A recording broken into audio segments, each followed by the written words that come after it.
سيقول السفهاء من الناس ما ولاهم عن قبلتهم التي كانوا عليها قل لله المشرق والمغرب يهدي من يشاء إلى صراط مستقيم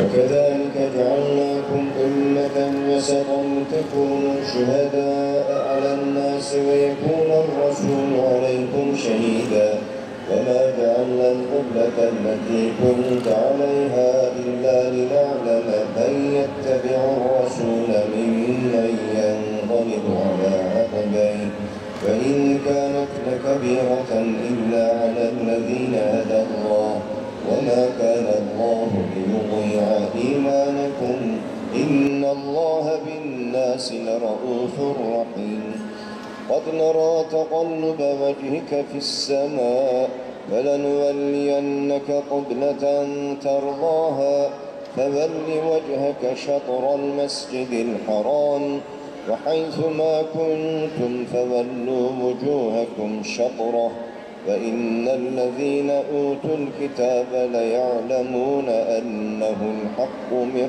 ربهم فما الله بغافل عما يعملون فبث فيها من كل دابة من يتخذ من دون الله أندادا يحبونهم كحب الله الحج فلا رفث ولا فسوق ولا جدال في الحج وما تفعلوا من خير يعلمه الله ولا تعتدوا إن الله لا يحب المعتدين فإن كنتم من قبله لمن الضالين ثم أفيضوا من حيث أفيض الناس من يقول ربنا آتنا في الدنيا وما له في الآخرة من خلاق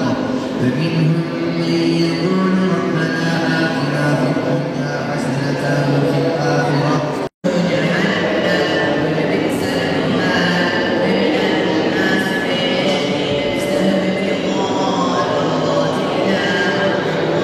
أفاض الناس واستغفروا الله إن الله غفور رحيم مما كسبوا والله سريع الحساب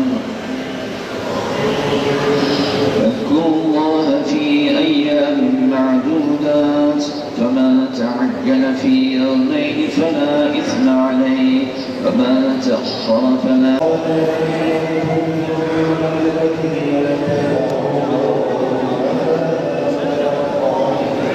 Bugün Ulu Cami'de güzel bir mukabele törenine şahit olduk.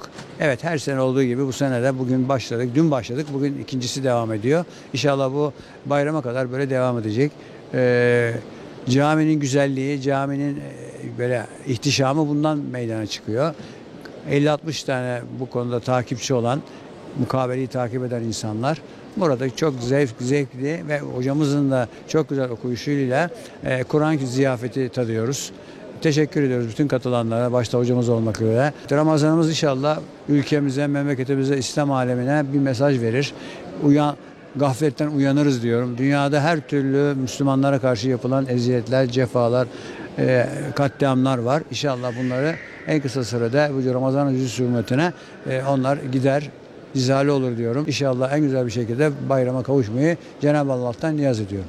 Her şeyin hayırlısı nasip etsin. Türkiye'mizin, bütün İslam aleminin Ramazan'ı mübarek olsun. Yetişemeyenlere de Rabbim iman nasip eylesin. Elhamdülillah bundan daha iyi günümüz olmaz. Burada mukabele okuyoruz biz. Elhamdülillah biraz sonra, yarım saat sonra inşallah devam edeceğiz. Rabbim her şeyin hayırlısını nasip etsin. Milletimize, memleketimize görünür görünmez belalardan, kazalardan muhafaza eylesin. Ramazan-ı Şerifimiz tüm İslam alemi için sağlık, huzur ve birlik getirsin inşallah.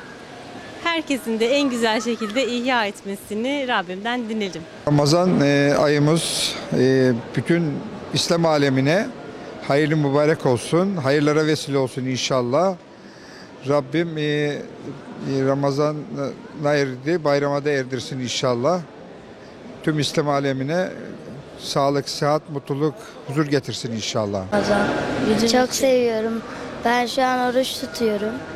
Ben de full 30 gün tutacağım Ramazan. Ben de. Mesela oruç tuttuğumuz için annemler sürpriz yapıp akşamleyin orucumuzu açmak için kuzenlerimize gideceğiz. Ben de kardeşim küçüktür diye Ramazan'da oruç tuttuğu için sürprizler alıyorum. Hayırlı günler olsun. Allah nice Ramazanlara nasip etsin.